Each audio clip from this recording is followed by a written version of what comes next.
So while Metal Pete puts together the last fan of the night, Tommy and I are going to test this fan of his, this little SMC. I have never been a... What'd you say? KA36. KA36. I've never been a fan of these myself because I am a purist that thinks that that 3 metal blades does not belong with a switch housing. But I like this a little more now that I've seen it in person. So it's on the high switch right now, so go ahead, Tommy, and do some things. It's a very early one, you can tell by the plastic switch cap.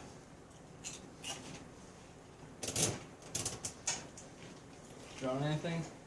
0.22. I would turn that low speed trim up a little bit. Seems like that's in danger of stalling out.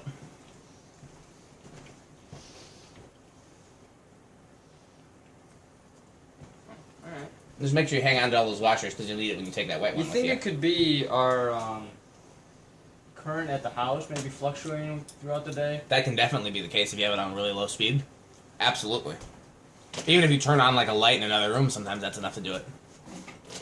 Oh yeah, the Tats did that, Yeah. Yes, I have it set low for like one day, and then the next day they'll stall out. Yeah, that's why capacitors are less likely to do that. I don't know why, and I bet you if Matthew was still here, he could explain why. But that's why I prefer capacitor-based controls. 0.28, 0.37. I think it's rated for like 0.6, 0.5, something really Is low. it reversible? No. Wouldn't need to be, but you know, sometimes they do it anyways.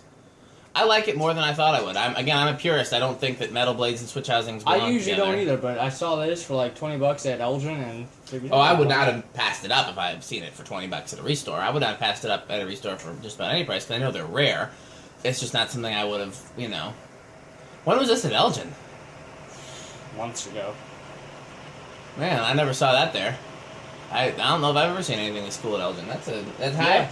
Yep, that's Nice right. airflow. 0.66. You feel it, Metal Pete? Yeah. Easily. You want to go see how it compares, Tommy, with the airflow distance? Solid gust under it. Oh yeah, I'm getting a solid gust right here. Metal Pete brought a whole fan to stand underneath it.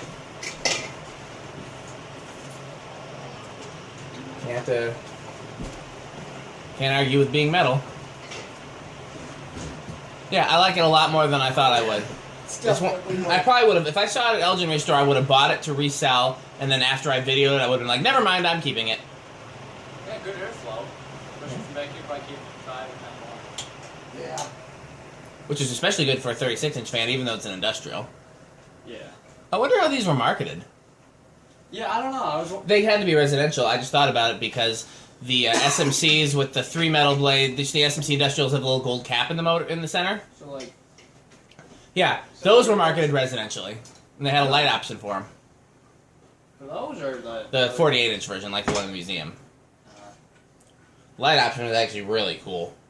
It was like one of those plastic globes that's open at the bottom and doesn't really have a fitter. Huh. It was very, very, very 70s. Yeah, bearings seem good. It's got a good spin down. Think so? Yeah. Those are aluminum blades, which means that they're not nearly as heavy as if they were steel, so you would expect it to spin down rather quickly.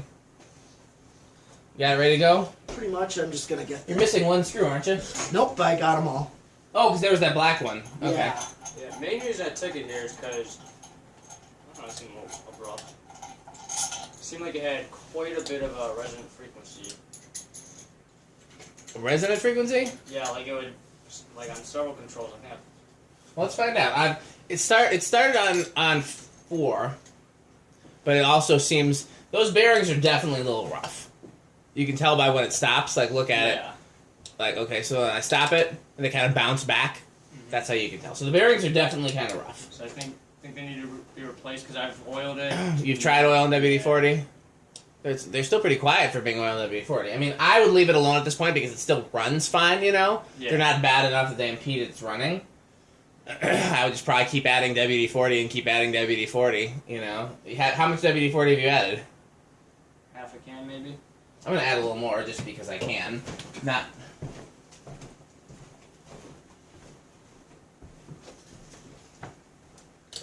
What are you doing? Why don't you have to stop it? No. Oh. Leave it running. Think it's the bottom? What were you at? So I'm going to try both. Can't hurt. And then, because definitely, then it like siphons up into the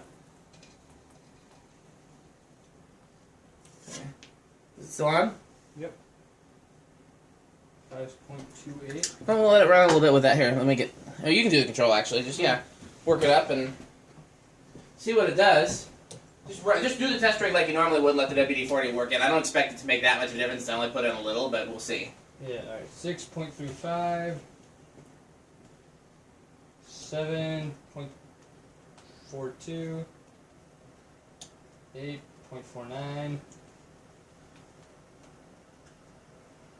9.52, 56, 10.62. Yeah, see, like no range of speed. No what? Like no range of speed. It's already. Yeah, you're at 10. You're already pretty fast.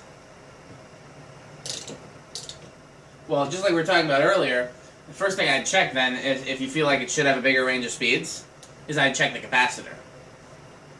Because when a fan hits a resonant frequency really early, it can be indicative of a failing capacitor, just like Matthew was talking about earlier. Yeah. What are we at now? That's 12.61. 13. Hit high? What was high? Okay, so we got a little ways to go. Not that much. 4.64. 5.6. So you can use it on a 5, 10, 15, but you're not going to get a great range of speeds. Well, you can do 0 to high now that we put the WD-40 in it. Yeah, I mean, again, if you can definitely change the capacitor and see if it performs differently, but it seems to perform pretty good to me. 0.78, 79. Yeah.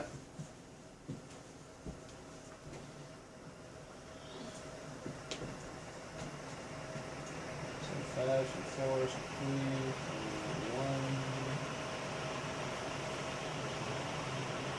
3, some 1. Turn off. Here, see how it starts again. Like try 3, 4, and then 5, and just see, because I don't think I made any difference, but I want to see. 3, 4. Let's see if it stalls out at 4 at all. Yep. 5. Yep. Yeah, it didn't make any difference. I mean, you have to just keep adding a little WD-40, let it run. Keep adding a little WD-40, let it run. Keep adding a little WD-40, let it run. But honestly, Yeah, it doesn't have a great range of speeds. Like this will get to. okay. Well, let's hurry up and get this Emerson up there because I know Metal Pete's got to go to work in the morning. But I'm glad we got to finally video this. Like I said, if you want to, here, let me move to the chair. If you want to, if range of speed is your issue, I'd love to use this, but I mean, now they have that Evergo, I don't know if I'd even use it, or that Airmaster if I can get it working. where would you put it? Probably in the garage. In addition to the tats or instead of them? No, I have another spot in the back that I could use them. I'd see the tats are white, so I'd rather have a white fan. Yeah. So the Leslie lock goes much better. So, well, we'll figure it out because it runs pretty good for an SMC in my opinion. So, thanks for watching. Blah blah blah.